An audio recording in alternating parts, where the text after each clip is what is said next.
Radio Free Skaro!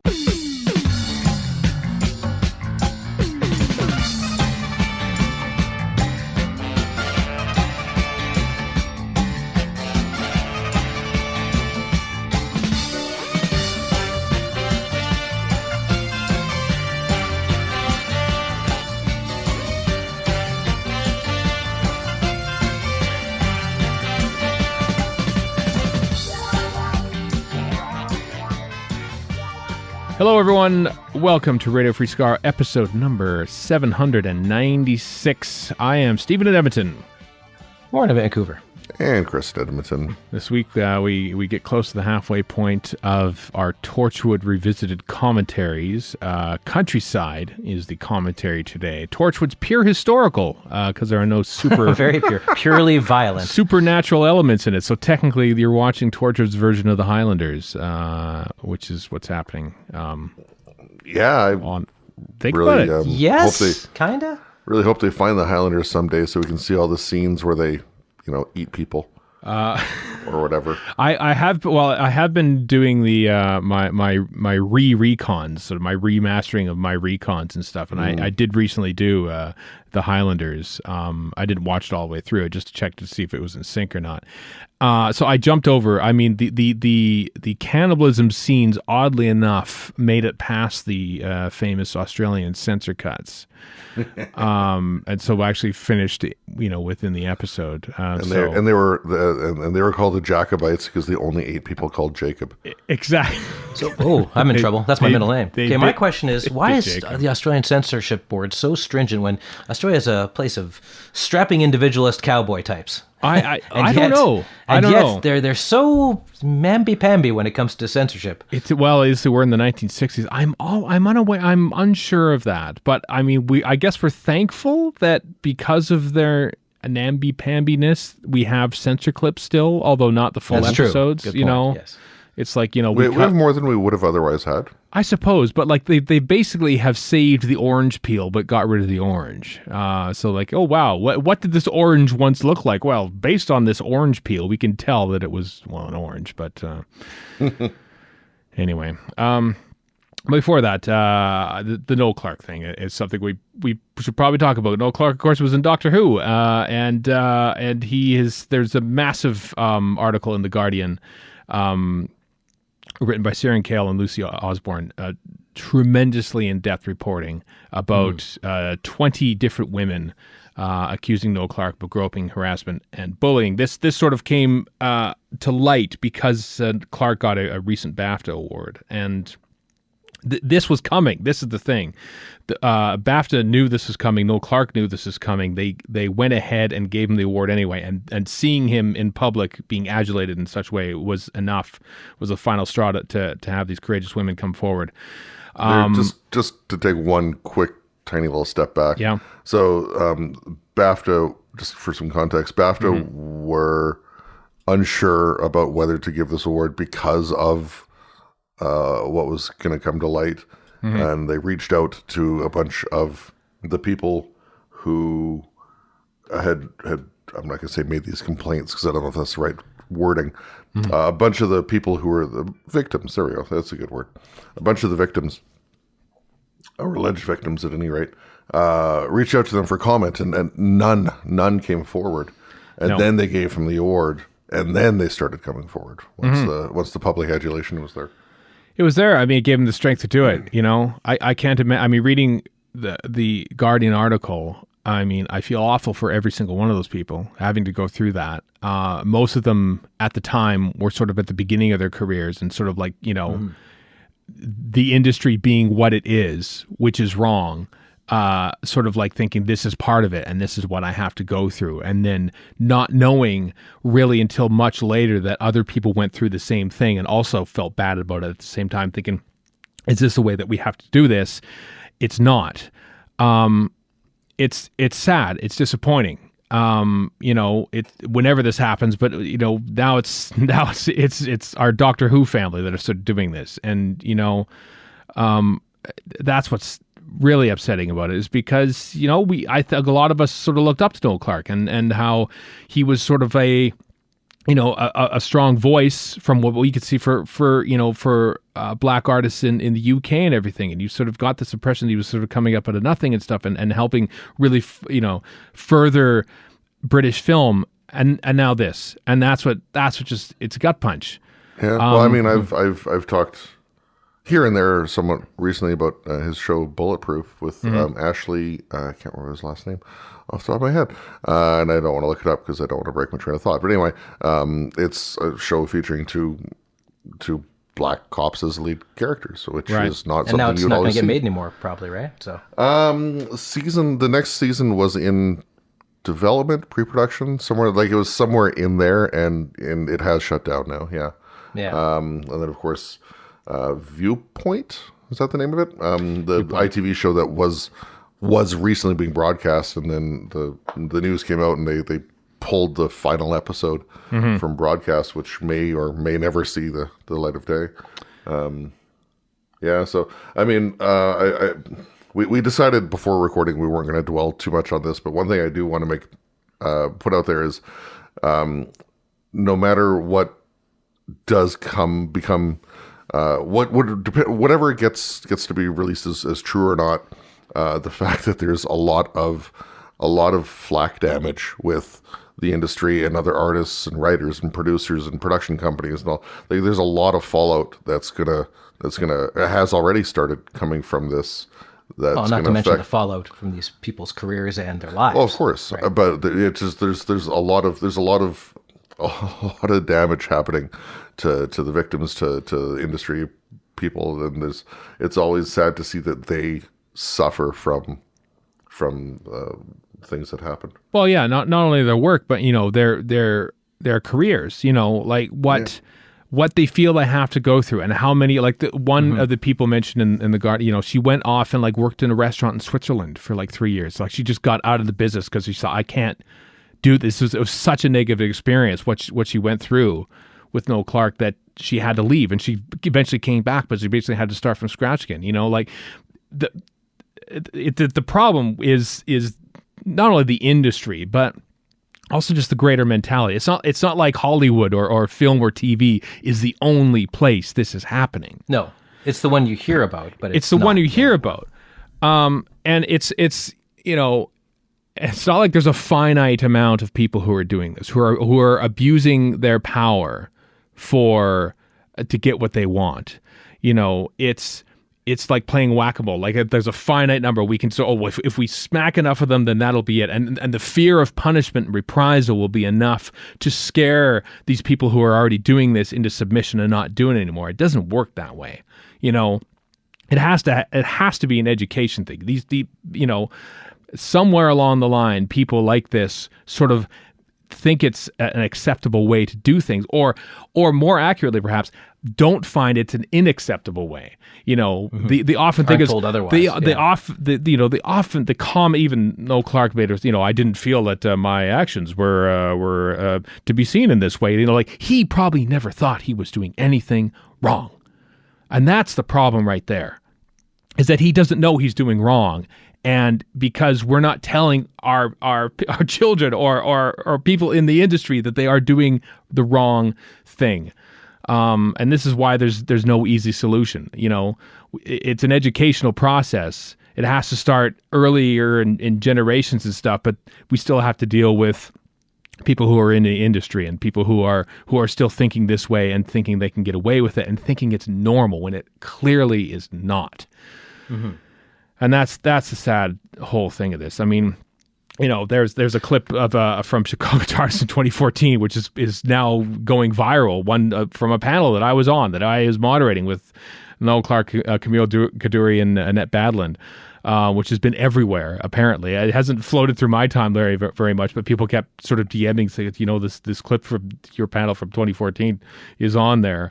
It's on the ITV News, apparently. I mean, it's sad. It's just sad. And I feel for the women involved in this. I feel for any women who sort of go through any experiences like this, what it must be like. The three of us cannot, imagine what it's like to have to put up with this.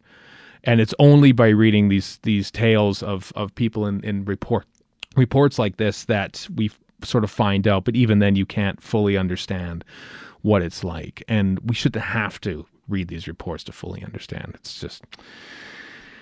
It's a negative situation, which is really too bad. But and it's probably sunk Noel Clarke's career. But the thing is that a lot of other people are in the last episode of Viewpoint, and by extension, as you were saying, alluding to Chris, their work is also affected now too.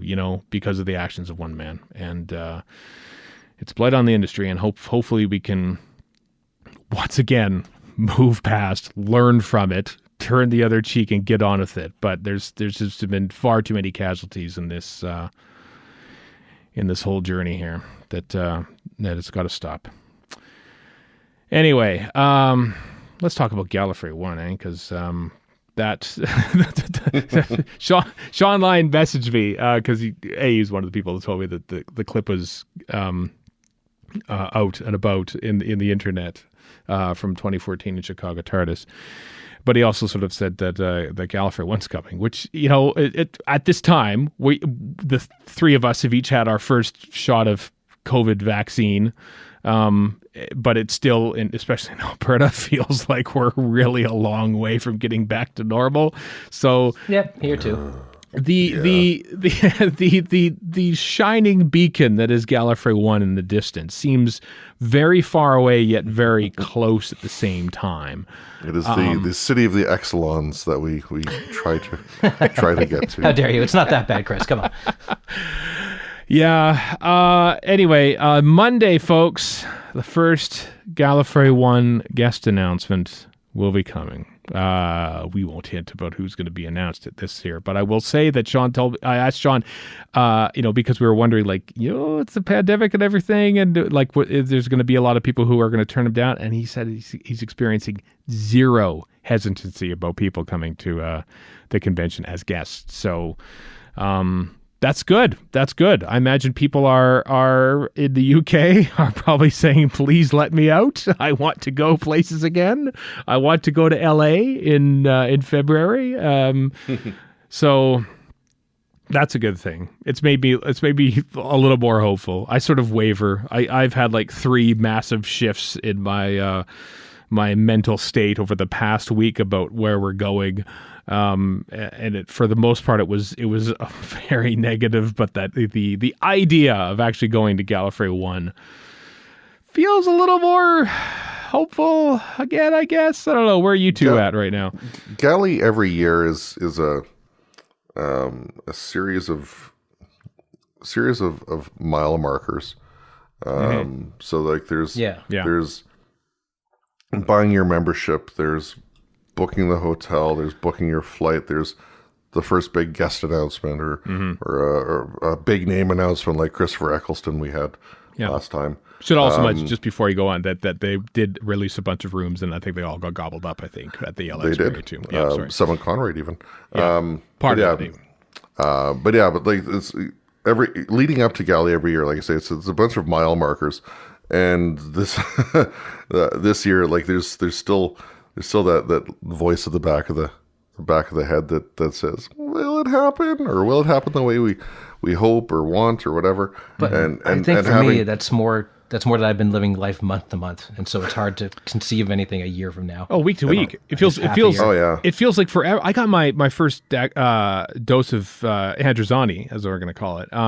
As did I on Thursday. A week ago. I got a week. I'm not even fully that dose isn't fully even in my system yet. How is it already May for one, and how is it only a week ago? This time is still messed up right now.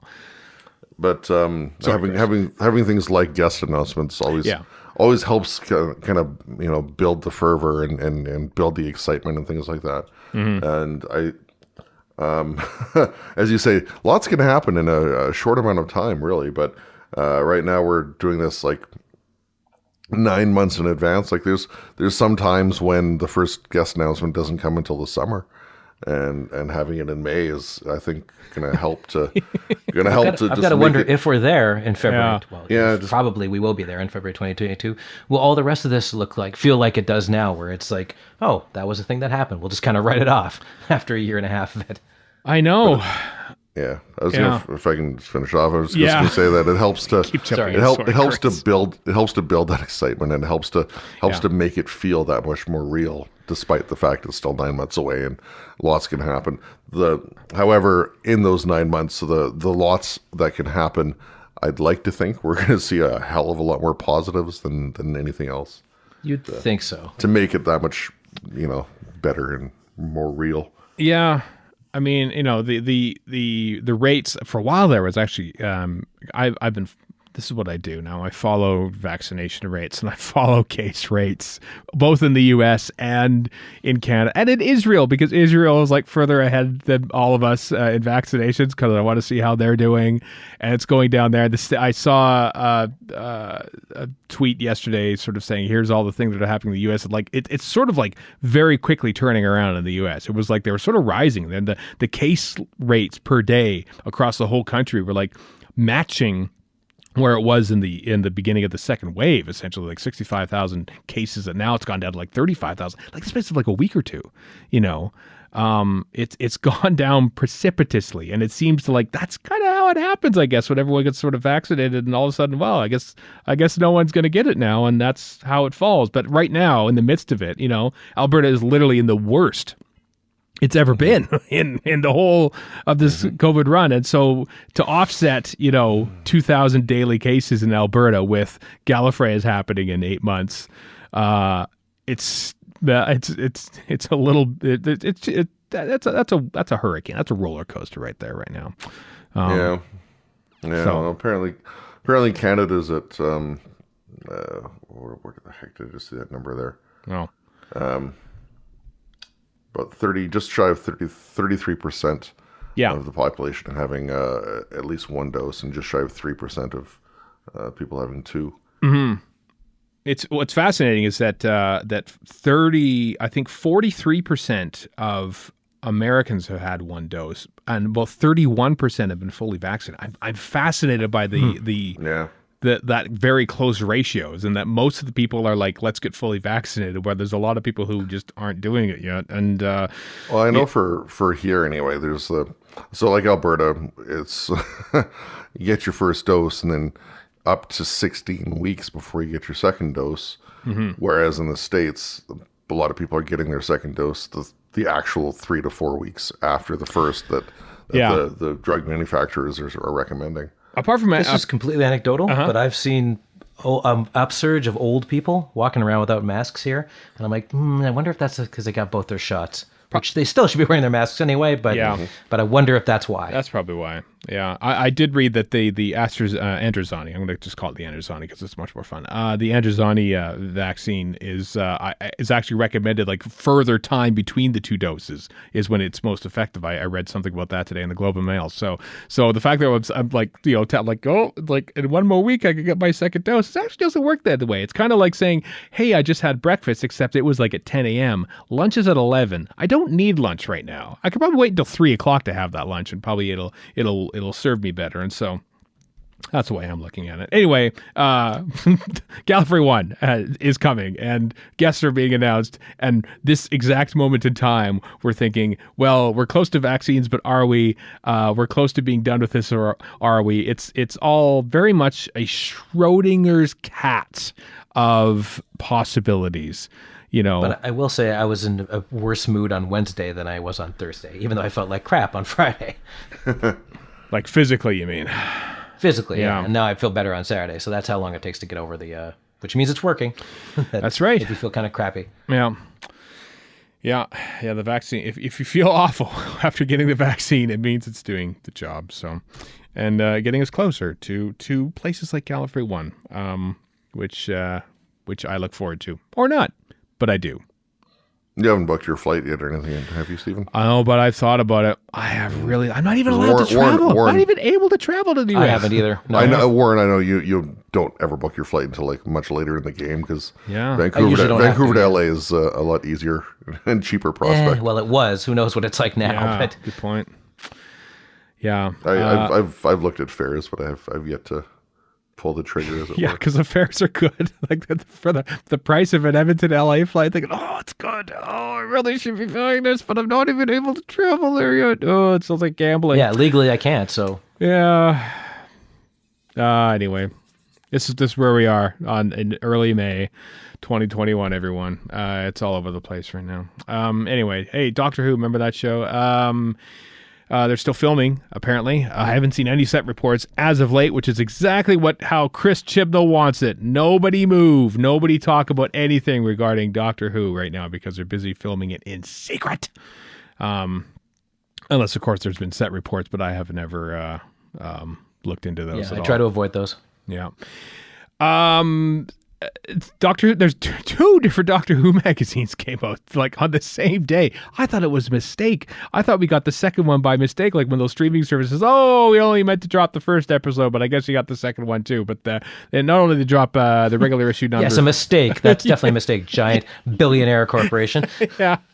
Well, hey, remember that one streaming service that accidentally like dropped a Doctor Who episode like a week early or something? Oh, you mean the CBC when it was Rose? No, it was I think it was a Capaldi episode. Anyway, it might have been a New Zealand player accidentally. Or the DVD of Name of the Doctor? Or the DVD, that too. Doctor Who Magazine 564 came out. It's 25 years, folks, since the Paul McGann TV movie. 25 years. I still have very strong memories of the viewing party I went to for the TV movie. I watched it at a friend's in my basement at my parents' place. That was my viewing party. I went to there's a weekend gathering of a few friends at my friend's parents' place. They moved to like near Red Deer, and they had like a satellite dish, one of those big, massive satellite dishes in the backyard. I remember that. We watched like hockey games from like other Anarchy 2. Anarchy 2, baby. My friend Bob knew that he was a sort of a tangential Doctor Who fan, mostly because I was, and so we watched Doctor Who that Sunday night, May the 12th, not May the 14th. I watched it on ITV, the rest and of the I world. believe it was ITV at the time. It was ITV. I certainly was because I worked there a year later. That's where I watched it on the Sunday night, 2 days before the rest of the world saw it. 25 years ago. Wow. There you go. There's a torrent leak for you. Yeah. I know. Remember those days? God, like, just like if you had an Anarchy 2 satellite, you could just like, well, guess what I just got, everyone. Or lived in Edmonton. Or lived in Edmonton too. Well, I and a bunch of others watched it at King of Records Doctor Who fandom's place, Dave Yadley. No. Oh dear God, I'm sorry. No. What a terrible tragedy. Watched it at Dave's place, and because it was literally the world premiere 2 days before everywhere else. I still remember every commercial break, Dave running to his computer to post on Records Doctor Who exactly what had happened since the prior commercial break. Now, did he self-immolate when the kiss happened? That's my question. That I cannot remember. He's even spoiling it then. That's hilarious and sad at the same time. Anyway, the magazine itself actually mostly they focus on McGann and the TV movie stuff, but also the second half of the Christopher Eccleston interview done by Graham Kibble-White, and there's an interview with Joe Ahern on there too, and the Fact and Fiction of Ambassadors of Death, which I must read because it's one of my favorite stories of all time. But the same day, they also dropped the magazine special 57, writing Doctor Who. From the pitch, the shooting script, a whole big thing about writing Doctor Who. I do enjoy these special editions because they just focus on the one single topic and go super stupid in depth. I haven't read it yet, but I bought it. I skimmed through it. There's stuff from Johnny Morris and Emma Reeves is in there, and Stephen Moffat, and all the stuff about writing Doctor Who, stuff that's right up your alley, Warren, because you like writing and stuff. So I do indeed. I'm trying to find a way to get this damn magazine. Pocketmags.com is not the easiest site to navigate. It isn't, but that's where I got it. For some reason, the app doesn't seem to like the special editions. It just sort of spins the wheel around a little bit. And so I went to the website, bought it, and then it showed up on the app. So if you're looking for that way to do it, that's the way to do it. Or you can find it in shops because people in the UK, they actually go to the shops and they find it. So I'm a little leery of going to shops that aren't the grocery store these days. Yeah.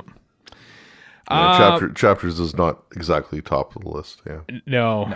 No, I haven't. Oh God, I haven't been to a bookstore in decades. But well, what a surprise! That's got nothing to do with the pandemic. that's true. That's true. Actually, sometimes I like going in there. I like the idea of liking books. That's my problem, Warren. Just Bravo! I like this. I like atmospheres. I like the idea of liking books. Well, you're doing your part, I guess. I don't like reading books. I like to have read books. Let's put it that way. I don't like the process. I will give you this: you are editing Uncanny Magazine's podcast. Uncanny Magazine is promoting new and interesting writers, so you are doing your part indirectly. Exactly. One does what one can, so to speak. And we promote books on here too that that we like people to know about and everything. But you read those. I do read. I read the stuff in the news list too. I like watching things. That's not a book. No, I know. Some days it feels like. Yeah.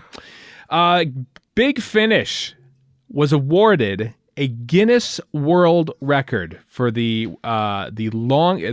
official record is for the longest running audio drama. Science fiction audio play series. Science fiction audio play series for 275 total installments, which of course have now officially ended because they're now into box sets henceforth. So well done, Big Finish. Holy crap. That, of course, started back in 1999. 1999, just 3 years after the TV movie. Back when we thought just like the Prince song. Yeah. I was listening to Jason Haig-Ellery and Nick Briggs on the Radio Times podcast, and how they initially thought, past these 18 adventures, they didn't know where else they were going to do. And it was funny hearing Jason talk about when the doctors were there, because they got the first 5, 6, 7, 8, and they were like, it was 1999, so this is the age of downtime, and these little fan sort of semi-professional fan films was all that Doctor Who was. And I think do we get paid for this? I think yes, you get they weren't even under the impression they were going to get paid. They just thought they were doing it at a charity just for fans, and I didn't think it was going to be an ongoing thing at the time. And so, but Jason Haig-Ellery and Nick Briggs and Gary Russell and all the others knew that it was going to be a thing, and here they are, 22 years later, getting a Guinness Book of World Records thing. It's quite something. I also want to point out that the interview, Jason Haig-Ellery talks about Christopher Eccleston and getting him into the fold. And he says that obviously I talked to Gallifrey 1, but he mentioned specifically that he talked to him as he came off stage, and he was flying high after a panel interview. And he didn't refer to which one, whether it was Deb and Ty Gooden's on the Sunday or if it was mine on the Saturday. But I was going to say who did that interview, Steve? Yeah, which one was it? You're not sure which of the two it was. I'm trying to think I'm trying to remember. In the hype backstage immediately after the panel, did I see Jason Haig-Ellery there? Was that the moment where I saw him? Because it's dark, you can't really see backstage that well. I was thinking, was he just waiting there, contract in hand, because of the interview? So I am expecting a royalty payment at some point, Big Finish. Just saying. Finder's fee. Finder's fee. I found it for you. I didn't bring him there. Bravo. But I talked to him. Made everybody happy. You did broach the prospect of I did finish during and he asked me. So. Yeah, right then and there. I tell you what, Chris Eccleston would have bombed on stage if I didn't ask him to come out through the TARDIS to enter on stage. If he would have just walked on stage, I guess it's Chris, but he's not coming through the TARDIS. He's not an official Doctor, so we don't want to ever hear from him again. But the fact that he came through the TARDIS, like I suggested, then that is the moment why we have Christopher Eccleston audios coming out later this month. You're welcome, Big Finish. Okay. Wow, calling that a stretch is a stretch. Yeah, I know. Speaking of Big Finish, there's more stuff coming. Speaking of feeling old, there's more stuff coming. Next year, we'll feature the Fifth Doctor Adventures 40 volume, because it's been 40 years since the Fifth Doctor started. I'm watching that Doctor Who 1981 Twitter account, which is basically goes day by day through Doctor Who. It started for 1980 into the last season of Tom Baker, but now they're covering the making of Peter Davis's. They were shooting, as we record this on the Saturday, May the 1st, they were shooting the Ealing Film Studio scenes for The Visitation 40 years ago today. Wow. Yep. Yep. Anyway, there's a couple box sets coming out in 2022 to celebrate the fact that it's 40 years since Peter Davison debuted as Doctor Who. 40 years, and he started when he was 29. So, I mean, that's a massive chunk of his life that he's dedicated to this. Well, day amongst one all was, the other stuff he's done, but still. Day one was his 30th birthday, April 13th, 1981, when they shot Fort of Doomsday. And I think he's more prolific than other Doctors have been in some ways. Oh, he went right back into other stuff afterwards. He was a champion and a bunch of stuff. Yeah. And what's that one where he's a doctor at university, which I think he did kind of during, maybe not during, but right after Doctor Who. His first season, he was doing Sink or Swim, which is a sitcom. That's what it was, Sink or Swim, which is quite funny. I've watched a bit of it. Oh, have you? He and Robert Glenister were in that, and basically they had to shoot the first 3 or 4 stories. I think they stopped after Castrovalva, and then he stopped for like a couple months so he could shoot a series of Sink or Swim, and then they came back and resumed with Black Orchid. Like, he was the busiest man in television back in those days. Like, I don't think you could get away with that. You couldn't say, by the way, we're going to pause Doctor Who halfway through so Jodie Whittaker can go shoot Broadchurch season 4 or something like that, or something. They did that for Tennant and Hamlet, didn't they? More or less. I think.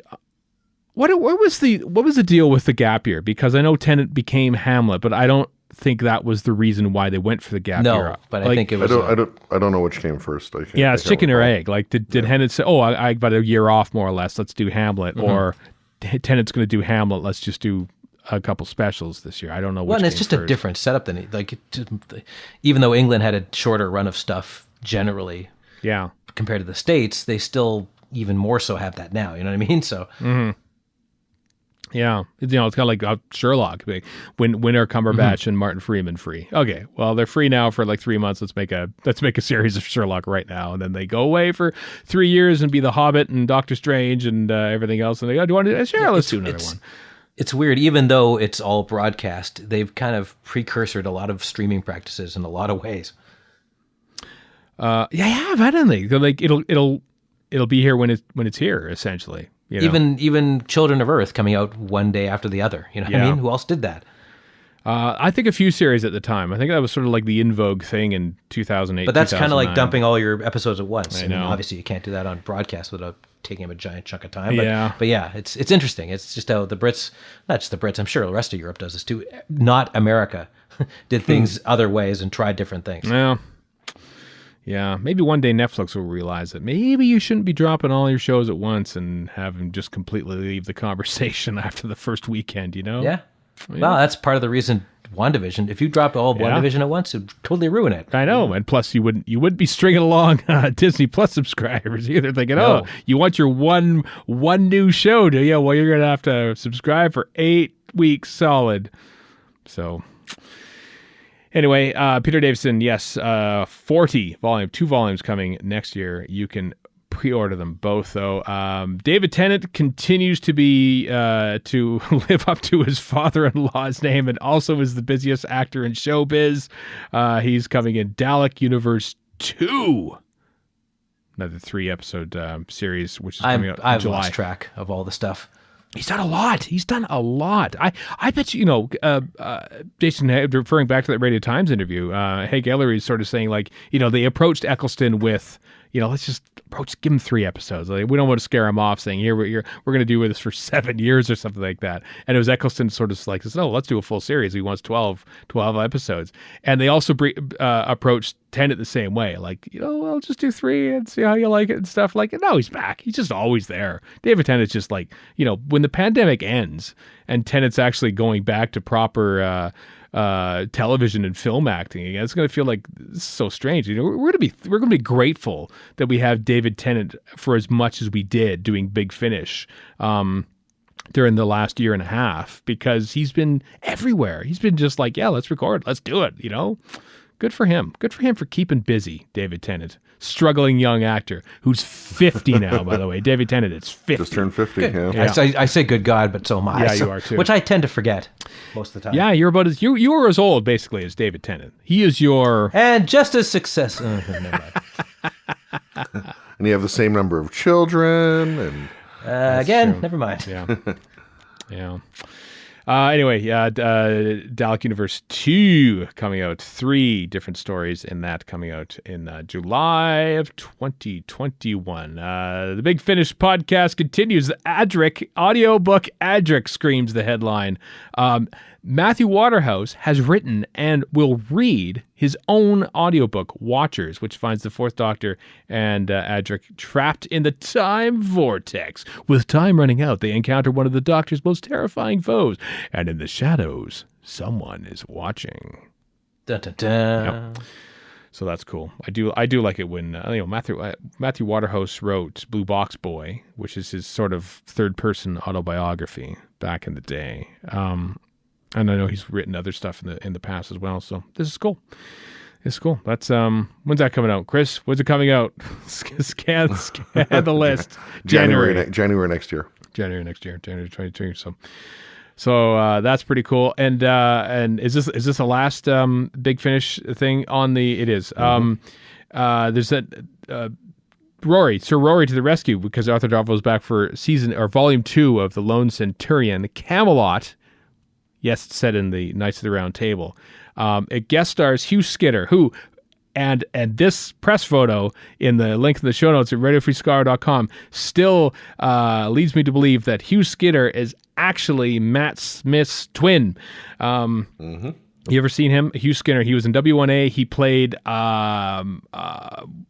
Phoebe Waller-Bridge's boyfriend in the season 1 of Fleabag, and right, yeah. So not the hot priest, season 1. No, that was Andy Scott. I've always thought that. Oh, he just looks so much like Matt Smith. Every time I see him, I think that's Matt Smith. That's just Matt Smith. Hugh Skinner. But anyway, he's in it. He's in it along with Arthur Darvill. So that's coming out in July of 2022. All the big finishes, all the time. All right. What next? Time Fracture. Which is what? Like it's an escape room, or what is it? It's an immersive stage play. Is that right? Which means nothing to me. Like it's confusing. Oh, Vienna.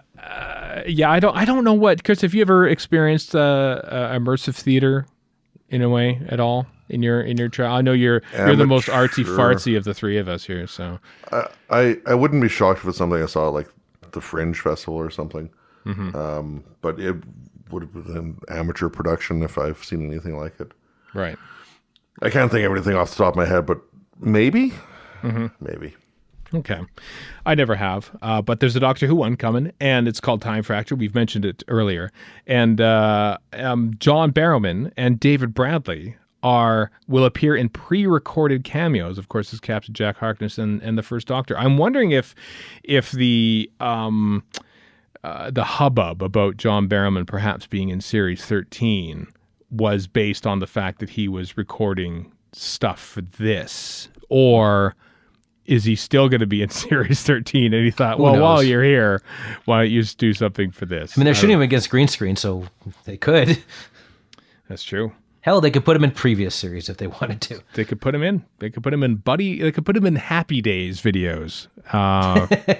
None of that is, well, I guess it is sort of CG, but a lot of it is, that video is a lot more low tech than people think it is. Probably is, and indeed is older now than Happy Days was when they made that video. Yes, it is.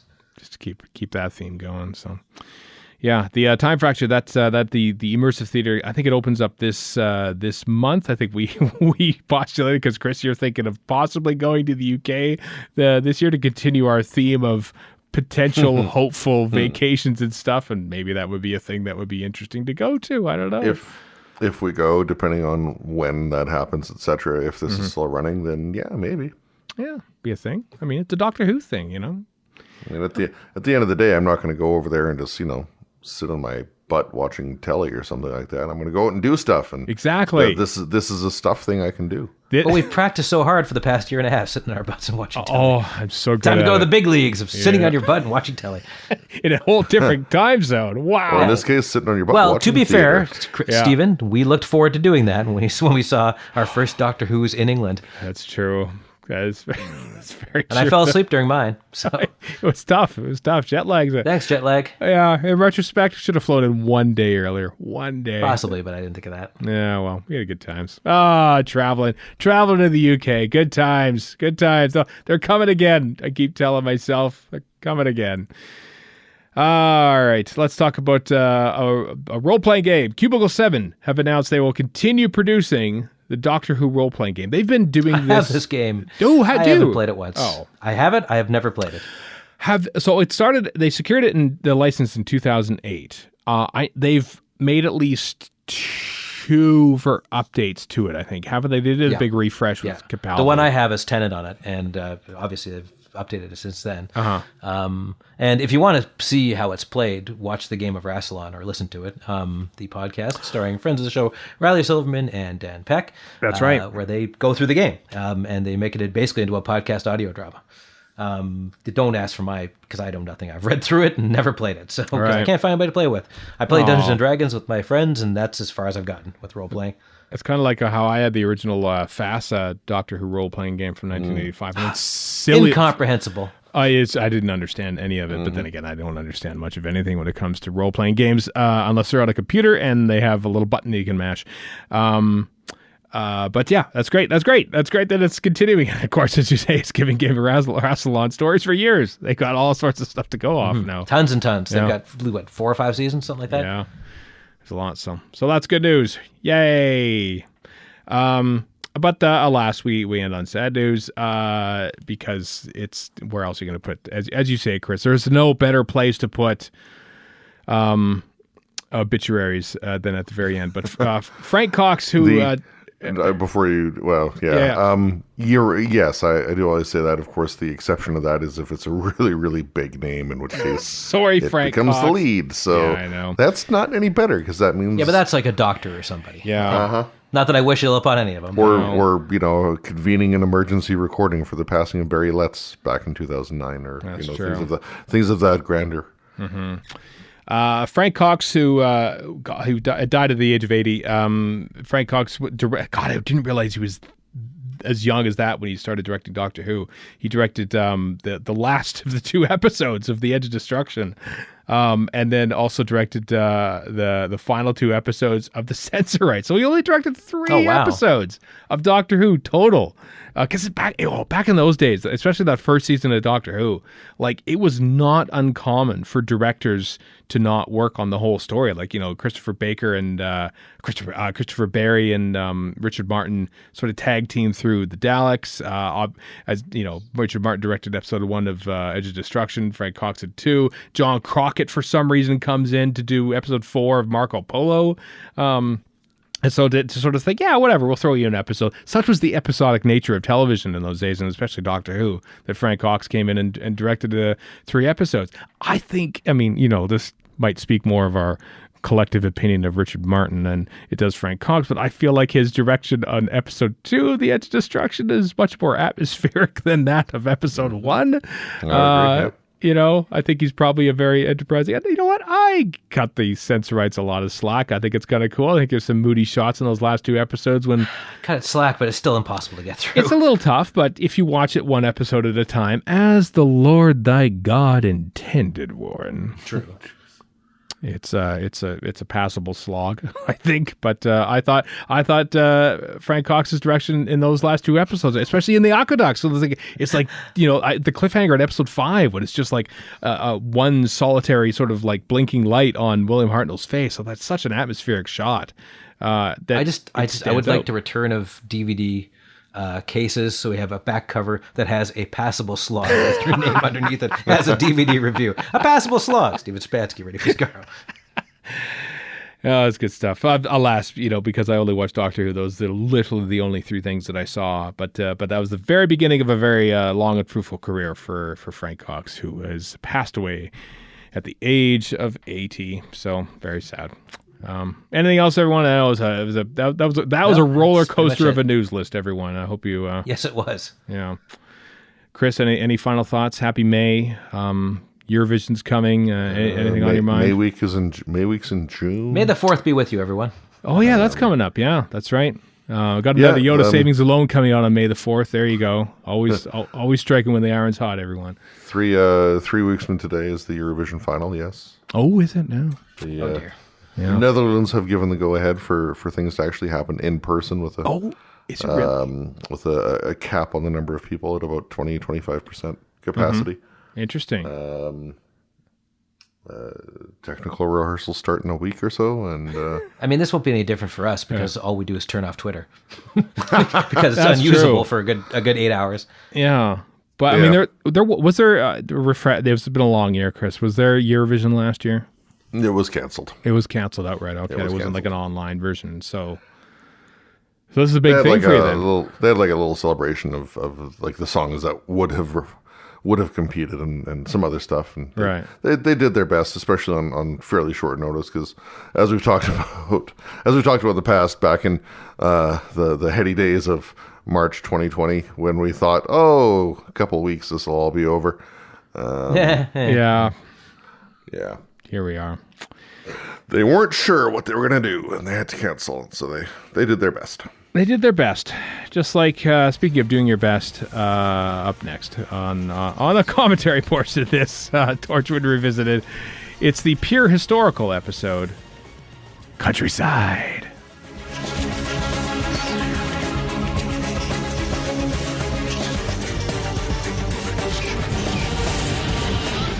Welcome back, everyone, to Torchwood Revisited, Episode 6, Countryside. A pure historical for Torchwood by the strict letter of the law, and that there are no supernatural elements in this episode whatsoever. Isn't it modern day? It's modern day. So it's not a historical. Well, no, It's but historical for us. But I mean, what is a historical when it comes to Doctor Who, a time travel show? I mean, maybe it's not modern day. Maybe it's certainly not modern day now because it was like 15 years ago. So historical. Yes. Countryside. Yeah. Yes. This is the Romans, Torchwood's version of the Romans, and about just as funny. So we'll Okay. We'll have to see about that. we'll have to see. I think Donald Cotton might disagree with you there. I might just. I see we got all your legally purchased Blu-rays and all that sort of blaz. Betcha. Awesome. Here we go then, everyone. Torchwood, Season 1, Episode 6, Countryside. In 3, 2, 1, play. I like how you do the West Country accent there. Well, West is kind of close to Wales, and that's the only one I can do with any degree of mockery. I apologize to everyone from outside Devon. the government, beyond the police in 2021 doesn't sound so good. No. I might have made this observation a couple months ago, too. There you standing on the thing. Obviously, that can't be John Barrowman standing on the corners of buildings like that, because that'd be ridiculously dangerous, but... It depends. And he's not Tom Cruise. He's not like an idiot. I was going to say it depends how good his agent is. Yeah, that is. In the case of Tom right Cruise, there. he's producing everything, so he's allowed to do that as long as the insurance money or insurance coverage is there. He must. Tom Cruise must be insured at least a couple $1,000s. I mean, At least Just a couple at least thousand. at the very Yeah. least. Maybe even $3,000. Oh crap! Also, here's the thing. It's Hollywood. How much of it does he actually do? He does a lot. He does a lot. Surprising amount. Maybe, but how much of the Hollywood BS machine are we hearing? No, he does an uncommon amount. I don't. Yeah, no, it's somewhat impressive and kind of annoying, to be honest. But especially now that he's 50 whatever and still nimble enough for things. yeah. One day he will break in two. He will actually split in two. Oh, that's a sad thing, isn't it? This is not And a Tom real Cruise's person, legs right? will become a bigger star than Tom Cruise ever was. Who, the person carrying the Independently baseball running bat? around their own. No, on the ground. It's not a real person, right? I don't remember anything about this episode Just other a than dummy or something. one of the last words of the. Oh, geez, it's Here, a dummy. it's a You're football. right. Yeah. Yep. 2 sports references. Why does she have a baseball bat? I don't think baseball was that prevalent in Wales. Yeah, she had a cricket bat for self-defense. I suppose Seems rather maybe. unwieldy for a self-defense weapon. Well, maybe Shaun of the Dead sort of cornered the mark. When did Shaun of the Dead? Was that before this? Ooh, 2005, I think. Yeah, no, it had to have been. Okay. Had to have been. Oh. And like Edgar Wright, and I think they'd done Spaced, but that was it. They weren't like, 2000 as big a quantity at the time. 2004. 4. Ah, there you go. Ah, damn it, Nokia. Come on. Yeah. There's never any signal in rural Wales. Dee-dee-dee-dee-dee-dee-dee-dee. It's got a beat. You can dance to it. Yeah. Oh, geez. Oh, my God. This actually feels like the start of an Unsolved Mysteries. Where's Robert Stack? Where is Robert Stack? Katie Johnson. Yeah. Stuck on a country road in the middle of the night. Maybe I'm a rumpled old man. Not helping her one bit as a crime takes place behind me.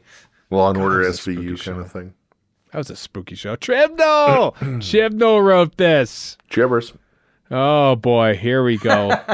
I love that. That's a beautiful quote. I am with you, Bern Gorman. Yeah. It's unhygienic, it's gross, it's disgusting. That's everything I feel about the countryside. I am totally on board with this episode because of this. As a kid, I would have to go to my grandpa's farm, and I completely agree. I'm like, what is the point of all this? Oh, yeah. We drove out to Herbert, Saskatchewan to visit our family. 7-hour drive through nothingness. Saskatchewan. Saskatchewan. All these people are moving to the burbs and beyond because of the pandemic. I'm like, you're going to wake up one day, there won't be a pandemic, and you'll be in the middle of nowhere. And you'll be stuck in Estevan or Carrobert. I mean, if that's what you dig, great, but bigger. Wilkie, Rosetown. Just going to rattle off Saskatchewan names. Happy Canadian content, non-Canadian listeners. Most the utter cynicism. Most I've done is going hunting in Kit, Scotty. Kit, Scotty. Where's that? Many moons ago. Oh. Is that in just Scotland? Across the border? Oh. I have oh dear. I have never gone hunting, and I'm pretty happy about that. Nor have I. Never will I. I've gone ice fishing, and I couldn't kill the fish. I couldn't catch a fish. All you have to do is pull it out of the four, but if you pull it out of the water, it'll just die. That's a thing. It died. A 10-year-old child actually beat the fish. I wasn't really humiliated so much as relieved that I wasn't the one killing him. Torchwood goes camping. I'm sure this location right here has probably been an alien planet at some point in the modern series. What I want to know is that cloud cover fake or is it real? Because it could be it's real. 2006. This is not like prime alien cloud cover. Oof. I do like the videoized effect of it. Like, I don't know if that's supposed to be like that way, but no, it's shot on video, and they're trying their best to not make it look like video, and they're doing everything they can, which is not much at this time. Yeah. Which is Red Dwarf did a lot of this too. Which is, let's face it, part of its appeal. Yes, it is. Because at the time, I was annoyed. Yeah, but now I'm like, oh, but yes, now please. we're watching like season 26 of Doctor Who here, and I'm thinking, okay, sure, let's do this. And yet we watch 48 Frames Hobbit, and we're like, what is this crap? Well, part of me sort of thought, you know what, I'm going to watch Lord of the Rings on with motion blurring on, or motion smoothing on, just to sort of have it match up, and that lasted about 12 minutes. And I said, nope, cannot do this anymore. I saw the final Hobbit film with my 2D glasses on, but it was 48 frames, so it was like watching a giant BBC production.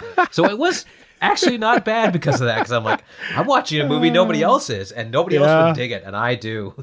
It's not a good film, but damn, it's cool to see it in like OB video. That's got to be the first, and like, what else was shot on 48 frames per second? Anything? Not much. Like, no. Ang Lee had a brief fling with it. Oh, wow. Because I think, not Gemini Man, the Halftime Walk movie about the guy who comes back from Iraq. That's all shot at like 60 frames a second or something crazy like that. Really? Wow. And for particular reasons to make it feel more realistic or something, it didn't work. And then James Cameron was talking about doing Avatar at like 120 frames or some nonsense, and I think he stopped. That's right. Oh, I remember that, yeah. According to a thing on Wikipedia, there are 7 films shot in 48 FPS. Wow. 1992 movie called Momentum. 2001 movie called Soaring Over California. Nope, don't know. The 3 Hobbit films. Those are all probably IMAX films. Yeah. I bet you that's what they are. They're probably maybe. The 3 Hobbit films. Short film called Lucid Dreams of Gabriel. And something called a Chinese film called Hometown. Wow, that just completely came and went basically with The Hobbit. That is quite stunning. More or less. The thing is, it's like CG Tarkin, No. Is it good? No. Did they try? No. Yes. I'll give them credit for that. I'll give them credit for trying it. Why the hell not? And no one's gone back to watch them because Byrne becomes just a jerk, like Owen, just an immediate jerk. He's always a jerk, though. I know, but like he was like making targeted remarks towards. Sorry, I thought was this the one where they start like start their affair? They do. I'm on the. Oh, good lord. Whoa! When's the last time you came so hard and so long? You did. I love that line. Oh God, yeah. There I know you love that line because you won't shut up about it. I know. Chibnall wrote that line. Chibnall wrote that line. Chibnall wrote that line. Line. Wow, God, he is pent up. This is really bizarre. I almost missed that because I was looking at the high frame rate Wikipedia entry. And Douglas Trumbull is to blame for a lot of it, by the way. There's one called Fly Over Canada. Mm-hmm. Oh, now they're... Billy Lynn's Long Halftime Walk. That's the one by Ang Lee. And also Gemini Man, apparently. Oh, okay. By Ang Lee. I do like this now that they've actually turned it into a... Now we're professionals. They're not really. They're terrible in this episode. They get easily hoodwinked. Owen was giving Tosh a hard time earlier on about the last time she got snogged, and it hit me that next episode is the Tosh Greek Sparing Gifts, I think it's called. Tosh, I think it is, yeah. Tosh, where she has the affair with a woman. I would like to point out that both Byrne Gorman, or Owen, and Chris are an HR disaster. What do you say to that, Chris? This allegation that Warren is leveled against you. Well, I don't know if we have an HR department here at Radio Free Skaro, but if we did. Yeah. Just because Chris is repeating Owen Harper lines, basically. Yeah, but endlessly and uncomfortably. Oh. So. Well, you haven't done it in a while. That's true. I'll give you that. Oof. Oh, this is grim.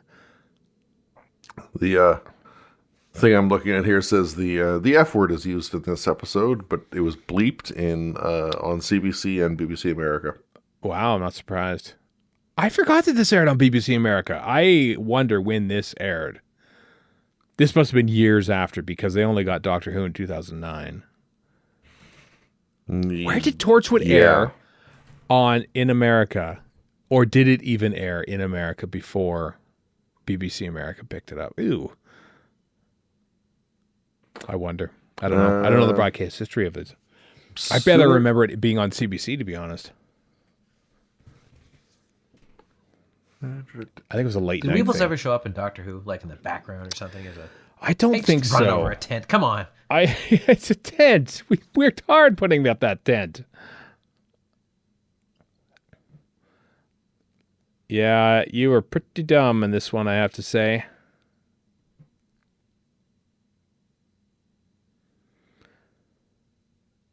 That's a preview of every self-driving car people buy. The Apple car of 2025. Yeah. This clip will show up and people going, my car just ran away.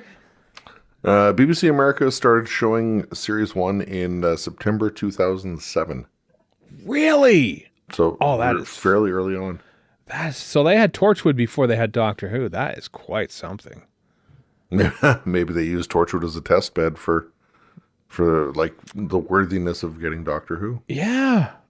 I wonder, Sci-Fi gave up I don't know when they gave up Doctor Who or why they gave up Doctor Who, but that was sort of when they were like moving towards like non-sci-fi programming, let's face it. They were sort of moving away and going to wrestling and apparently they came back from that though. They did, but at the time they sure didn't. That was apparently CBC started broadcasting in October 2007. So BBC America showed up before the CBC. Well, despite the CBC being a co-producer. Yeah. I don't think Sci-Fi alone should be looked at. They should be looked askance upon for this wrestling nonsense. But every other channel, like History Channel, has nothing to do with history. Bravo terrible. Used to be about the arts and specifically had a government grant for it, I think. Mm-hmm. And now it's just reality show nonsense. Yeah. It has been for years.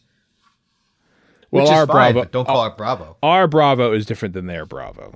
It's still reality show garbage. No, they sort of merged, but I mean, it's two entirely different. They only share a name. Oh, well, yeah. They're not. Well, it's the same as like MTV Canada is not MTV. It's something else. Well, it's still branded as such, but Bravo is like, hey, as a Canadian, it's kind of like the Rough Riders of Saskatchewan and the Ottawa Rough Riders, two entirely different teams. They were like offshoots of one another. Yeah, but one was the Rough Riders, one was the Rough Riders. Exactly. One was one letter. One had a space. As DMX would say. Yeah. No, our Bravo had like a bunch of like, foreign, saucy foreign films on Friday nights. And like people would get grants for dance films and opera and whatever else. Yeah, I shot an OB video, I'll have you know. But, it was a mainstay for OB video on Bravo in the 90s. I get excited, be like, OB video, oh, it's some artsy crap I don't care about. But it's OB video though. God. Here's I'm so conflicted. What do I do? Why do we like OB video so much? I don't understand it. Because it's Doctor Who. That's exactly what it is. We grew up watching OB video. I know. I watched The Littlest Hobo. Sports. It's like OB video as well. Sports. Imagine if they filmized live sports. It would be the worst. Oh, I'd hate it. Speaking of which, galley friend Crystal House, editor on The Last Drive-In, by the way, if anybody's watching that on Shudder, she asked the other day, because she's American, she showed a clip of The Littlest Hobo on Twitter, and she's like, Canadian friends, can you please explain what the hell this is? No. And so I explained it as, you know how Bill Bixby would walk from town to town, the old Incredible Hulk from the 70s? It's basically what this is, but with a dog. He's become a dog, and the dog always stays the dog. And then he goes off on his own. That's basically what this was, but with a dog called London. And thankfully, no one dressed up in yellowface. Yeah. Yes. And DeForest Kelly's in it as far as I a hobo. know. As far as I know. Little Hobo is also big in Britain. It was. Something else you might not remember, Stephen. Series 2 in Canada aired on Space. Probably. I did. What's Space? I've never heard of that channel. Yeah, I know. Good God. Why, that kind of station sure had some imagination, I bet. We used to do a remember we used to do Doctor Who reviews for the Space podcast? I used to do blogs for Space, the imagination station. Mm-hmm. God, those are the days. Those don't exist anywhere. We have missing episodes, essentially, because we did those segments for Space, and we never saved them. And they're on the Space podcast, and they've long since left like iTunes, and I don't know where they are anymore. Well, CTV Sci-Fi erased everything. And not on purpose either. They probably just hit a button or something. Oh, God. That's yeah. This is the grimmest episode of Torchwood so far, even though there's only been 6. But the question is, what's grimmer, all this stuff or Owen's behavior? There's that charred body. It's grim because of Owen's behavior. But this one is pure horror film. I'll give it that. Yeah, I thought it was grim up north. It is good. Where are they? Are they up north? They're in Wales, wherever in Wales. Wales is west. Mm-hmm. That's why it's called Wales. It's Wales in England. Haha. I get it.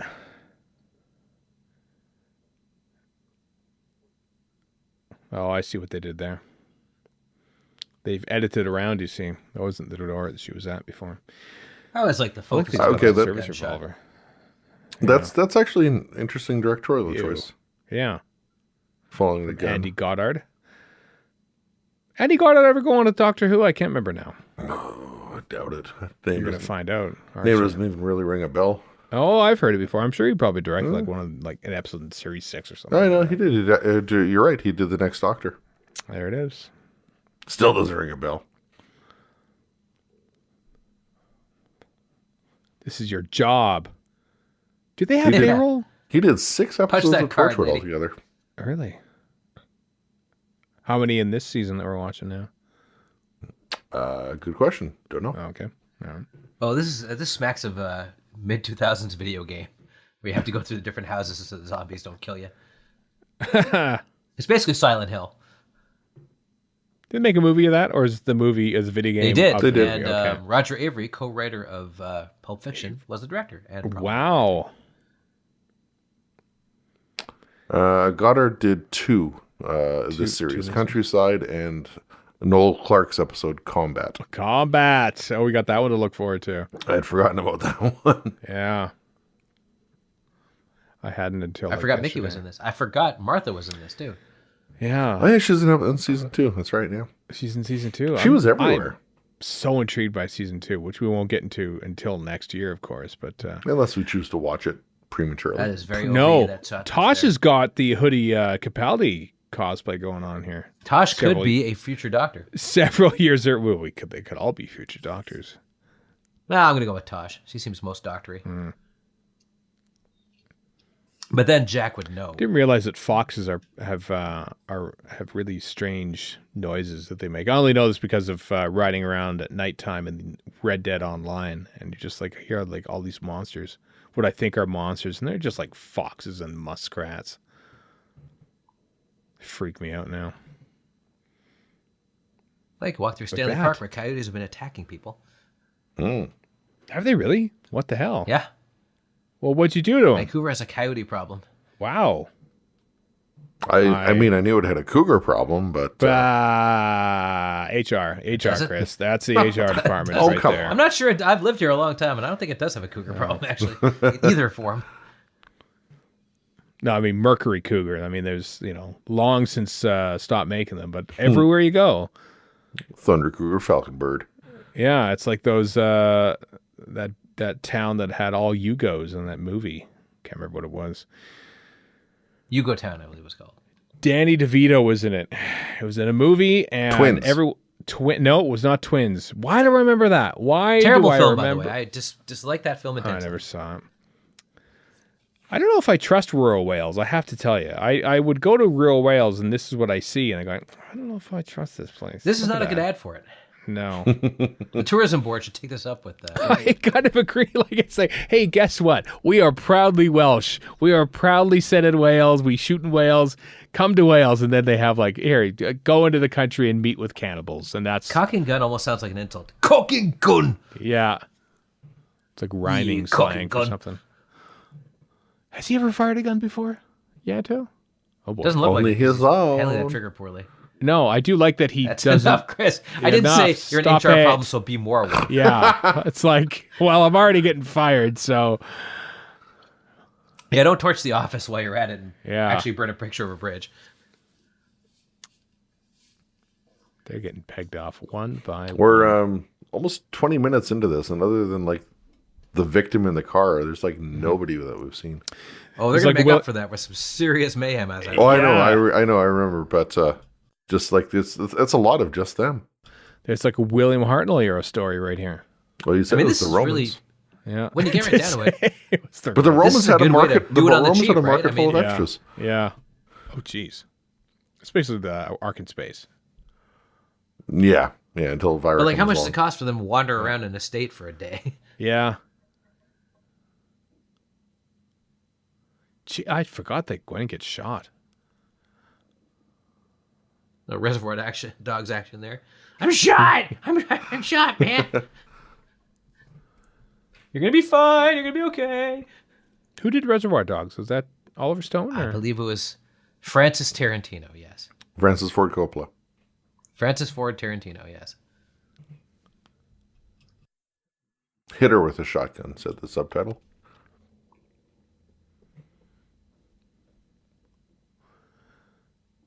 Grim. I have to say the Obi videotape kind of minimizes the impact. Like I do kind of feel like there should be like some sort of like gritty 16 millimeter film like Straw Dogs or something feel going on to this, That's Dustin probably Hoffman film. Yeah. Or Wicker Man. true. Peace. She has a pierced belly button. So she does. I mean, it was the style at the time. It was the 2000s, yeah.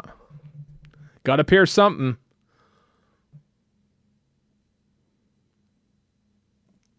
Ha ha ha. I like that they actually shot her. Like it didn't like, oh, don't worry. I had this, metal plate just hanging out in my pocket. Ooh, that's a Meanwhile, a bunch of people who hate needles just turned off the show. yeah. Including me. I hate needles. So, no more commentary from me. And ironically enough, I have to stab myself every day because of diabetes. Ah, well done. Diabetes. Stupid irony. Give her a pencil to bite on or something, for God's Yeah, sake. I can't watch that. Yeah, that's tough. That is effective makeup there. Oh, no. Like all the pellet wounds? Yeah. Come on. That's a little bit iffy. You know what? I'm kind of turned on by this guy taking shotgun pellets out of me. I'm getting a real David Cronenberg's Crash vibe going on here. Oh, boy. Maybe I don't want Chibnall writing a relationship between the Doctor and Yaz after seeing this scene. I laugh, but I pretty much agree. Maybe I have some second thoughts about this. Geez, I mean, look at the relationship between Graham and Grace. He killed her off. That's true. What did we call this? Gwen and Owen. Gwen. Ogun? Ogwen. No, Owen? Ogwen? Gwen. Gwowen is probably the best shipping title. Yeah. Harper Cooper. And it's not great. No.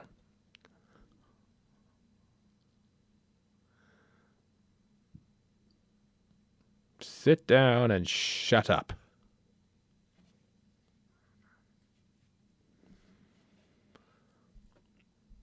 I think somebody needs to do some dishes. I know. What a dump. Wales. Are they in Wales? Are they actually in Wales? I can't remember. Or maybe they are the West Country. They shot, the whole thing was shot. Well, I know in they're Wales. shot in Wales, but like it could always be not in Wales. Like, maybe Wales said, tell you what, this is kind of derogatory to Wales. Can you shoot this can you shoot it in Wales and just pretend you're in Surrey or something like that? Yeah, they embrace Surrey, the BC? Wales thing too much. Yeah. Not Surrey, BC, Warren. Where is Surrey? Am I thinking Surrey or am I thinking Sussex? Surrey. I'm thinking Surrey, right? Well, both Cornwall, of those are in Devon. What are the other counties in the west there? Somerset. Or Somerset. Or. I watched what did I watch? Not too long ago. Someone actually from the West Country said OR. I think it was as time goes by. Starring the late Jeffrey Palmer. And Dame Judi Dench.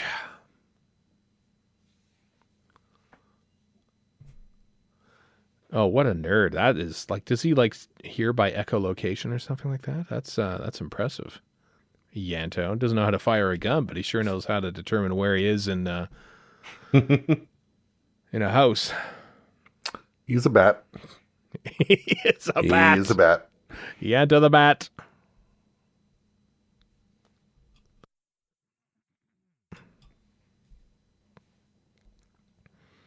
Yeah, the Torchwood team not good in a crisis, basically, is what we're learning from all this. It's kind of interesting, actually. I'm just here to make the coffee. Yeah.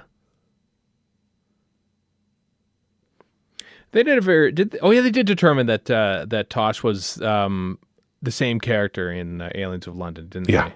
Yeah. I think they retconned it. But her death scene, I believe. Yeah, or close to. Season 2. Journey's End or something, I believe. Something like that. No, it was Stolen Earth? 2. Was Stolen Earth? Season 2 of Torchwood. She was long since dead by Stolen Earth.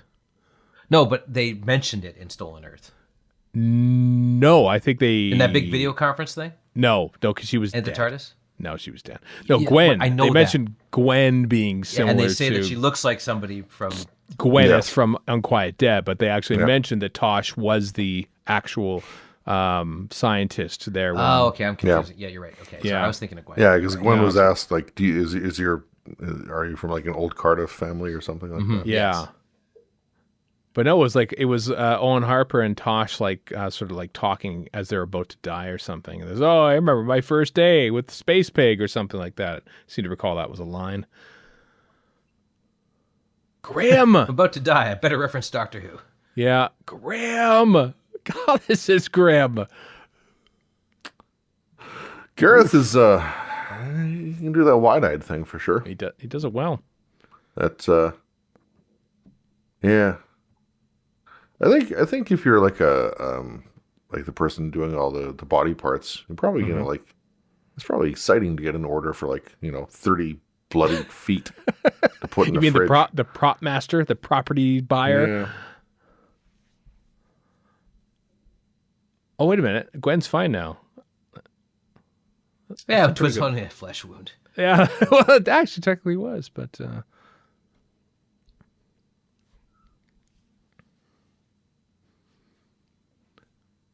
Nope, I did not. I thought that Owen Teale showed up a lot sooner than this. But he has yet to. There's only, as you say, Chris, there's only been one supporting actor, really. That guy right there, who's asleep. And the woman in the car and the charred corpse. And Yeah. What an intriguing episode. And grim, obviously. We've covered that. But you hadn't yet said. Yeah. I still don't hate it other than Owen's inappropriateness at the beginning. Which is I don't like Owen. That sort of comes out of left field. It feels like some development happened off screen. Oh, so that's a fine barricade, as barricades go. That's staying there. Like, I would expect some stuff to fall over, Aren't they in a pub? Wouldn't it be a barricade? No, it would Fart not. noise. Just silence. Are they in a pub or are they just in a house? I don't know. You've said a lot of offensive things, but that's the most offensive thing you've said. The puns will have to stop. And I can't get my characters right, so it's a pretty low bar to clear. Obviously not. How dare you not remember the exact details of the show from 14 years ago that you don't remember seeing, Warren? What a total scumbag. Yeah. Are they wolf people? Mole people from the cellar. Blam blam. They're Morlocks. And yes, pretty sure they're in a pub with all those liquor bottles. I guess so. Well, it could just be your average. Oh, he's dead. Your average Welsh home. Yeah. It's a secret Cornetto crossover. It's the world's end. I've only seen each of the Cornetto trilogy once. I don't remember much about them. Hot Fuzz and Shaun of the Dead numerous times. I've only seen World's End a couple times. Yeah. Shaun of the Dead is the best. Yeah, and Hot Fuzz is pretty damn good. Hot Fuzz is pretty damn good too. Yeah. World's End it's the worst of the three, but it's still not bad. It also has the immortal line, which I can only half say. Yeah, go back to Legoland, you C-bomb. I think there are more Doctor Who actors in Hot Fuzz. Oh, at least Timothy Dalton's in Hot Fuzz. That's all I remember. But well, they made a point of having a James Bond in every one of them because I think what's his name, Pierce Brosnan is in one of them. I believe World's End actually. Brosnan's in World's End. Who's in Shaun of the Dead has Penelope Wilton in it. Yeah, I remember that. Harriet Jones Slidell North. Serafinowicz. He wasn't kind of. Peter Serafinowicz was. He wasn't because he did the voice for the Darth Maul amongst many things. Didn't he do the voice for? No, I know he did the voice for Darth Maul, but who did the voice for the? James Earl Jones, Darth Vader. Is that you're thinking? Yes. Yeah. No, in Before the Flood, the Fisher King. Oh, I know Corey, what's his name from Slipknot, did the scream, but somebody else did the voice. Damn, I don't know. Can't remember.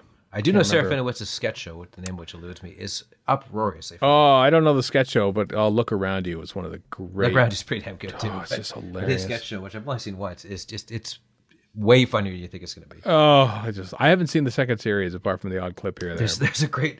He plays a robot who hosts a talk show and just malfunctions and ruins everything. It's glorious. Why is this guy not a bigger deal than he is? Like it's. Yeah, weird. I know. There are so many people who on British comedy are like, this is like the best stuff I've ever seen. He was in a Marvel. He was in a Marvel movie. He played. I think it's the Guardians of the Galaxy movie. I think. Oh, probably, yeah. Yeah. Peter Serafinowicz did do the voice for the Fisher King. I remembered correctly. Did he really? I don't remember that. Yeah. Not the scream, just the voice. Oh, that's fine. That's pretty cool, actually. He did the voice. I didn't know he's in Doctor Who. I forgot about that, maybe.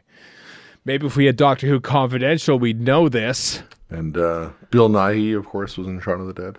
Yeah. I'd forgotten that. You know who else was? Sean Pegg. Reece Shearsmith was in there. In it. Yeah. Matt Lucas was in there. there. Simon Pegg. It's like, what, 6 years old by now? Yeah, about that, yeah. So I can spoil it. I do love it, the fact that Martin Freeman's character at the end basically has a head of a football. Damn, I don't remember that movie at all.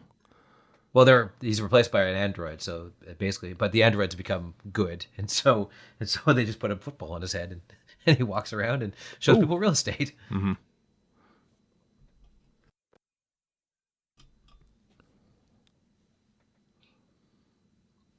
This is grim. Is it now? Yeah. Is that Ethan Hawke? It is the very same Ethan Hawke. Ethan Hawke's a Welsh name, isn't it? Yeah. Just to continue with the Edgar Wright stuff, I hate Scott Pilgrim. I can't stand that movie. I tried watching it and I was like, okay, I normally love anything Edgar Wright touches. This film is irritating. I have never seen it. It's enjoyable. As enjoyable as this? I've seen it once. Yeah. I found it overly impressed with itself. Yeah. Oh, geez. Was he at Guantanamo? Okay. Yeah. That's not what I need to hear. And A the long thing is, time ago, he's I either was talking pretty about political violence or BDSM or possibly both. Yeah. Wow. One of these two things is socially acceptable. No one from the Torchwood group comes off as pretty, good people in this episode. Is it the countryside that does it to him? Is it No. like, I hate being in the country, I'm going to turn cannibalistic That's his now evil too? pout. Think back to episode 1 when they're all like, stealing alien artifacts from work and doing stuff on the side. Oh, that's a good point. Yeah, I forgot about that. None of them are good people as such. Terrible people. It's like, hey, the truck came back. As much as anything, Gwen kind of starts out that way and then kind of descends the more she's around the Torchwood team. That's true. I gotta say, if somebody pointed a gun at me and I was the cops, I'd be like, yeah, you know what? That's grounds for me to shoot you. That's gonna cause an equal and opposite response here.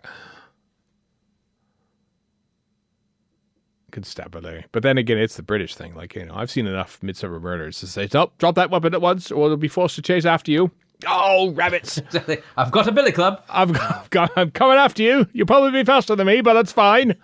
Andrew Smith is just now listening and shaking his head at us. But send a perfectly justifiable angry letter. I think we pretty much got it right, didn't we? I'm pretty sure we didn't. For a second, does I look thought Owen was David Tennant. Another one. What's his name here? Coyote. Yeah. The video nature of this scene right here in particular, like, reminds me of many a low budget Canadian horror movie. There is Owen Teal.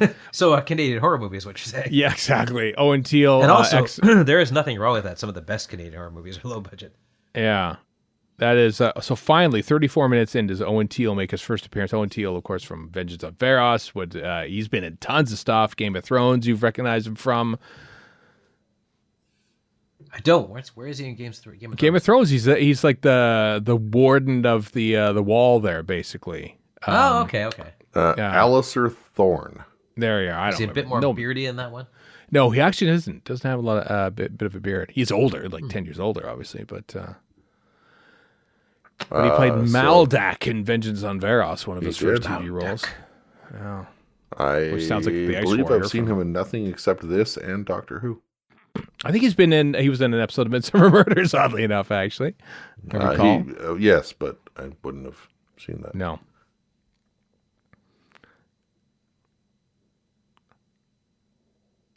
He's a good actor. He's very intense. And he's very Welsh. Except in Vengeance on Varos, because lots of planets have a north, but not all planets have a Wales. Only Earth has a Wales, I think. Yeah, like oak trees. Okay, so somebody's even creepier than Owen in this. Wow. Yeah, I know. Really? He's got some piercing eyes, that man does. I know. I think he might be an androgum. Aren't we all, though, really, at the end of the day? In the end, I think you're right, yeah. That's some good makeup teeth, I have to say. I'm always impressed by makeup teeth because, you have to put those teeth over regular teeth. So they have to do it without making them look like they have this big, giant boxing mouth guard in their head. I'm always so they can by that and by... So they can close their mouth and actually speak. And yeah, I'm also impressed by like makeup that makes it look like part of their face has fallen off. Because how insanely difficult is that? Oh, I know. Convincing because their face obviously hasn't fallen off. Yeah, makeup artists, I tell you, they do good work. So do editors to edit away before you get good of a look at it.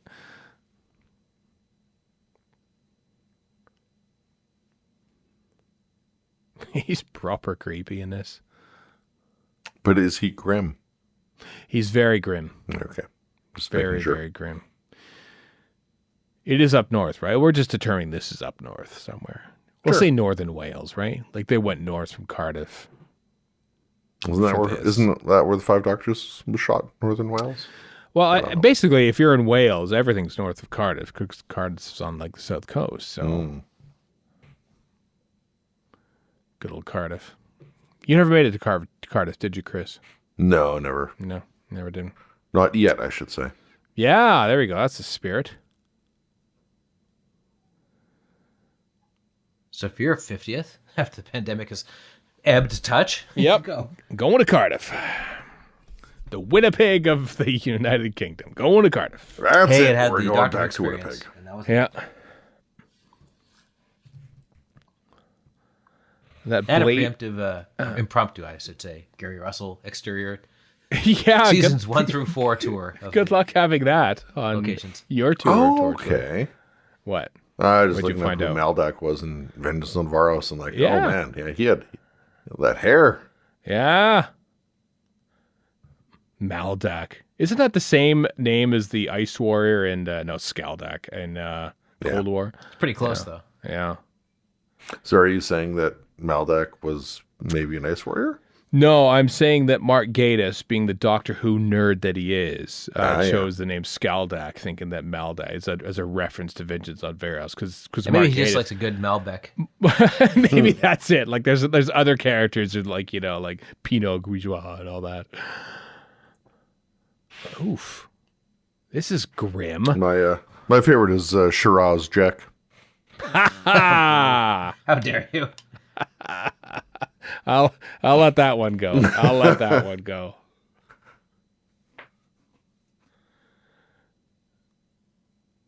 Although not a day goes by that I don't think. To think I, who was once considered comely. I love that line. I don't know why. I know you do. I do. You repeat it often. Marcus, you stinking awful! Look at me!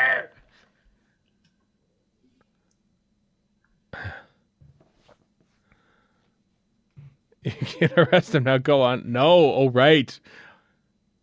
Oh, right. I'm a cop. Oh, he's part of it.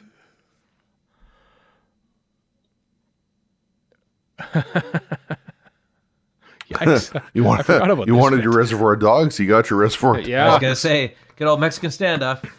So there's the bleep line. Notice that we are staying on the PG side of things, despite the words spoken on screen. Oh, you're not a killer. Boy, Burn Gorman's got cheekbones for days.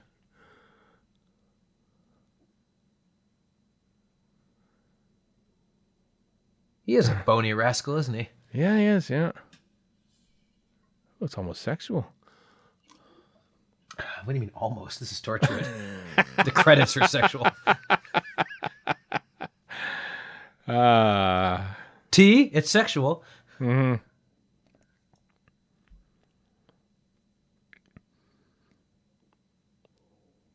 Speaking of Red Dead, why does everybody else look clean, but Gwen looks like she climbed out of a ringaroo? That's true. like Tosh was like in the mud, like being strangled. But only Gwen is tousled. Yeah. The decor in this is somewhat lacking, I have to say. Well, it is rural Wales, Warren. I mean, that's true. Also, where's Jack? Probably about to spring into motion like the hero he is. He is going to come in on a tractor, as I recall. Spoilers. Oh, I'd forgotten about that. Yeah, I remember the tractor. These are both Evil Dead shots, and that's also very Evil Dead-y. Oh. The sort of fisheye lens and zooming in kind of thing. Yeah, it is a bit fisheye, isn't it? I remember they made a big deal of the tractor in the Torchwood Revisited. Word again. There it is. That F word. Oh, did they say it? Oh, I missed it. Foxtrot. This tractor, obviously an homage to the giant head of evil that comes into the cabin in Evil Dead 2. Wow. I forgot that he shot everyone. Did he just blow them away? He just blow them away. He's using his boomstick. Yeah. He's kneecapping everybody, though. Yeah. Although kneecapping somebody with a shotgun is a touch lethal. Or amputation. I do like that. Oh, really? That was great. I remember that. I remember that back in the day. It's like, don't do it.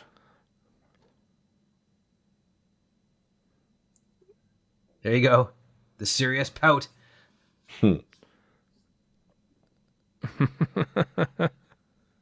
It's rural Wales. Forget it, Jack. It's rural Wales. Forget it, Jack. It's Chinatown. That was the yes. reference. Yes, yeah. Well done. Okay. You got it. Thank you. The part of me is played by Chris today. Who will be explaining the joke next week on Radio Free Skaro. Which makes it funnier, as we all know. Mm-hmm.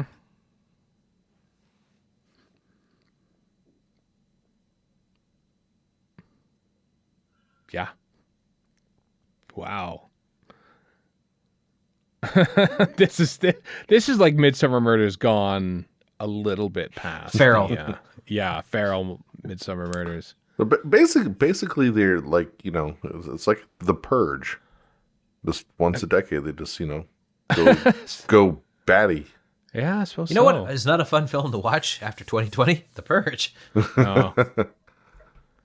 Oh, here, Actually, for some reason, 2021. This line, I remember this line out of anything. I've always remembered the line that Owen Teal's about to say, here it comes, and the way he says it. Oh, no, never mind. He doesn't say yet.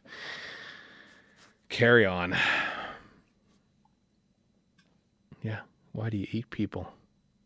Here it comes. Look at that smile. That fake, gross teeth smile. Oh. Is that the line? No, it isn't. Oh, that's a real tear from Owen Teal, yeah.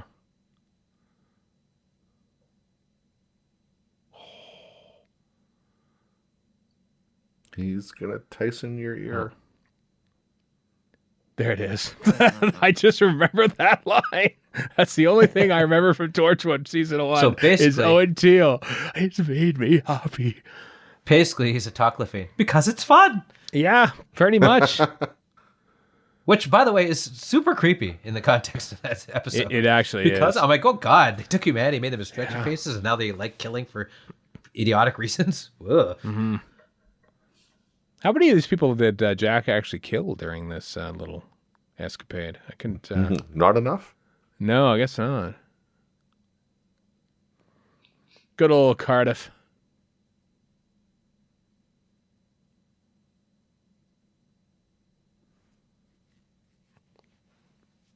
Reese would be a good dad. Yes. Yeah. Does she eventually have kids? I don't remember. Well, there's the baby. Yeah, she has the baby. She's baby. In Miracle Day, right? The baby. I think so, yeah. I imagine we'll probably get to Miracle Day in 3 years' time. I seem to recall not hating Miracle Day, even though I didn't hate it. I didn't hate it. Yeah, it wasn't as good as Children of Earth, but no, that's I enjoyed pretty it. high bar to clear. Yeah, I enjoyed it except for it's the kind of rock silly, vagina. but it's also fun. yeah. Didn't end quite. Oh, right. That's right. This happens. What? Yeah. Yeah. I forgot that this happens, and I forgot when it ends. But she's taking up music. She's learning to play the harper. No, can't do that. Can't do that one. I'll Yeah, give you Shiraz just Jack, right and that's across her boobs. This makes me not happy. Are you uncomfortable with this? Makes me I'm a little less happy. I'm a little less Team Gwen after that. I think they shot that in what was Liz Sladen's apartment building, and that what became, I think, or David Tennant, and then became Liz Sladen's. I think I remember Gary Russell saying that to us on our tour of Cardiff, because it was a penthouse suite up above the bay, and I think that was shot in a penthouse. So I bet you that was probably the same place where Liz Sladen lived when she was. And they were doing Sarah Jane. Yeah, Sarah Jane. Yeah. I don't remember this episode, but I'm thinking there's a lot of look how edgy we are because we're Torchwood. Yeah, it is just like in episode 1 where Owen kisses the guy. That's Same true. Thing. It's like that's how they do. That's how they do the post watershed. Yeah, edgy Torchwood. And the thing is, now we're like, who cares? Whatever, you kissed a guy. Yeah. Well, hey, you gotta. Sometimes, Nick Roboto. Sometimes you just gotta kick down that wall with a giant tractor and shoot everyone in the kneecap with a shotgun. They were very clumsily kicking down walls. Sometimes, listen, Torchwood was not elegant. All right, we all Let we all knew a this. Straight man who is 50 years old decide these things. We all knew this going in. Torchwood was not elegant, nor is it subtle. No. All right, but it's apparently grim. Very Not without grim. his charms, though. Very grim up north in Torchwood land. You saw it, what, Greek Sparing Gifts? That's the next episode of Torchwood? Yeah. Awesome. Okay, that's the next commentary that you will hear us speak over on the next episode of Radio Free Skaro. So, until next time, I am Stephen in Edmonton. Warren in Vancouver. And Chris in Edmonton. So long for now.